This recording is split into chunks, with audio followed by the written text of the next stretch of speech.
Hello, my dear students. I am Rakesh Verma, Rakesh Tutorials, Vikas Nagar, Lucknow. Today I will teach you topic organic chemistry, CBSE, SSC. Okay. सबसे पहले हम आपको क्या पढ़ाएंगे organic chemistry में unique nature of carbon atom. Unique nature of carbon atom जितना fact exactly exam में आएगा वो सिलेबस के अकॉर्डिंग। ओके, तो सबसे पहले आपका है unique nature of carbon atom, और उसके अगर पूछता है unique nature of carbon atoms के रीजन लिखिए अकॉर्डिंग टू नंबर। अगर 2 नंबर में आता तो 2 पॉइंट दे दी। देखिए सबसे पहले टेट्रावैलेंसी और कैटनेशन कैसे है, ध्यान समझिएगा। अगर आप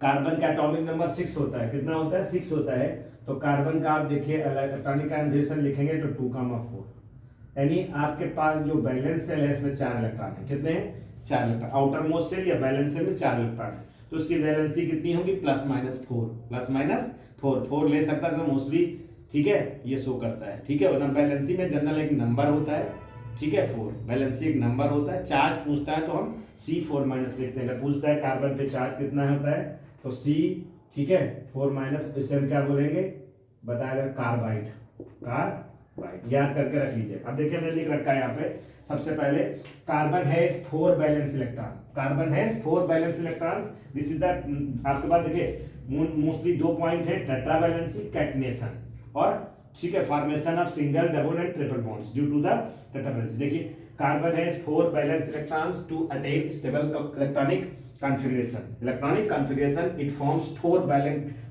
कोवैलेंट बॉन्ड। अगर पूछता है कितने कोवैलेंट बॉन्ड कार्बन में आता है 4 कोवैलेंट बॉन्ड्स बाय, ठीक है, म्यूचुअली शेयरिंग। कैसे होते हैं कोवैलेंट बॉन्ड, हमेशा कैसे बनते हैं, आप 9th में पढ़े म्यूचुअली शेयरिंग कैसे बनेंगे, म्यूचुअली शेयरिंग का मतलब एक इलेक्ट्रॉन दूसरे एटम का एक दूसरे का एक बॉन्ड बन जाएगा।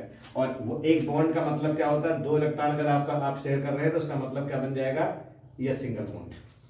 It has 4 electrons with outer, ठीक है, other atoms, 4 electrons with other atoms.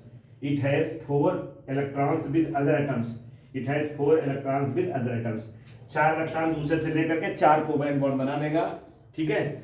Therefore carbon is tetravalent. कैसा है, टेट्रावैलेंट, और एग्जिट क्या करता है टेट्रावैलेंसी। ये पहला पॉइंट हो गया। दूसरा है कैटिनेशन, दूसरा है ये वाला पॉइंट देखिए catenation. It is the tendency of atom और element to form chains of identical atoms के तरीके चेन बनाता है। जैसे सामने यहाँ एग्जांपल लिख रखा है, ये स्टेट चेन है, क्या है, सब ऐसे जोड़ते चले। स्टेट चेन में कितनी बड़ी भी बना सकते हो, जैसे अगर इसमें हाइड्रोजन यहाँ लगा देंगे तो ये प्रोपेन हो जाएगा।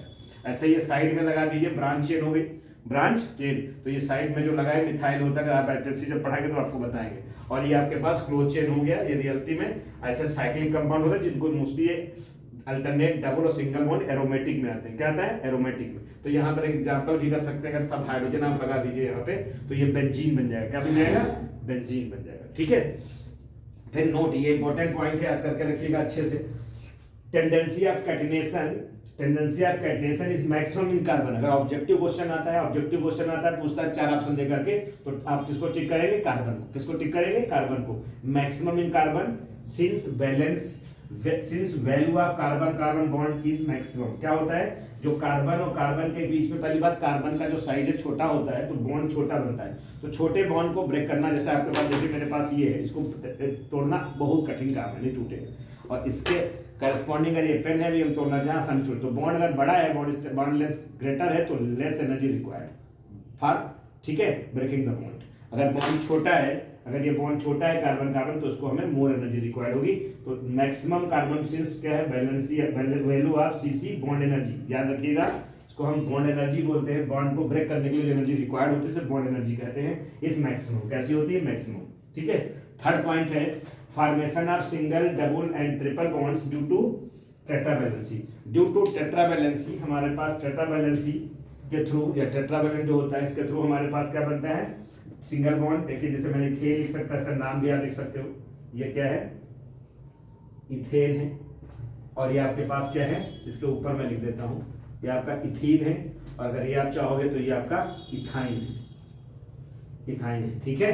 कॉमन नेम है, ये इथेन है, इसका कॉमन इथेन ही होता है। ये इथीन आईपीएससी नेम है, इसे आप क्या लिख सकते हैं, बोले इथाइलिन गैस होती है, इथाइलिन है, ये इथेन है, इथाइलिन है। और ये क्या होती है, बोलिए, ये इथीन है, इसे एसिटिलीन कहते हैं। क्या कहते हैं? एसिटिलीन। बताएंगे, आगे बताएंगे। तो ये आपका एक हो गया, ठीक है, unique nature of carbon atoms, उनके रीजंस हो गए, और उसको आपको ऐसे इतना आपको लिखना है अच्छे से यहाँ से। फिर इसके बाद हम क्या शुरू करेंगे, दूसरा हमारा जो होगा, उसके बाद हम शुरू करेंगे क्लासिफिकेशन ऑफ ऑर्गेनिक कंपाउंड्स, और इसी में हमारे पास अगला होगा क्लासिफिकेशन, और कई पॉइंट वाइज आते चले। क्लासिफिकेशन ऑर्गेनिक कंपाउंड से हम आ जाएंगे, ठीक है, और फिर कुछ और फॉर्मूले बताएंगे करने के लिए, ठीक है। ये बहुत ही इंपॉर्टेंट है, इसको अच्छे से याद कर लीजिए, 100% कोई ना कोई क्वेश्चन जरूर आएगा। फिर से समझ लीजिए, tetravalency, unique nature of carbon atom में रीजंस क्या है, टेट्रावैलेंसी कैटनेशन और formation of single, double and triple co bond बनाता है, इसीलिए क्योंकि ये इसलिए टेट्रावैलेंसी होती है। तो यूनिक प्रॉपर्टीज ये कार्बन शो करता है। और पीरियोडिक टेबल में अगर जाएंगे तो ये 14 ग्रुप में आता है। किस ग्रुप में आता है? 14 ग्रुप में आता है। पीरियोडिक टेबल आपको पढ़ाई नहीं जाती है, आईसीएससी में पढ़ाई जाती है, ठीक है, सीबीएसई में नहीं। पीरियोडिक टेबल में 14 ग्रुप में पढ़ता है। किस ग्रुप में पढ़ता है? 14 ग्रुप में पढ़ता है, ठीक है। और 14 में तो उसकी बैलेंसी इसीलिए 4 होती है, 10 प्लस कर दीजिए, ठीक है, 10 4 है, 10 प्लस करिए तो 14 हो जाएगा। 14 ग्रुप में लाई करता है। Thank you very much. Channel को सब्सक्राइब करें अगर नए हैं, और हमसे पढ़ने के लिए आप जुड़ते रहिए। सारा मैं ऑर्गेनिक केमिस्ट्री का जितना है नोट्स करवा दूंगा, जितने नंबर की आपके बिल्कुल एकदम पॉइंट टू पॉइंट 100% उसमें सब कुछ आपको मिल जाएगा। Thank you. ओके।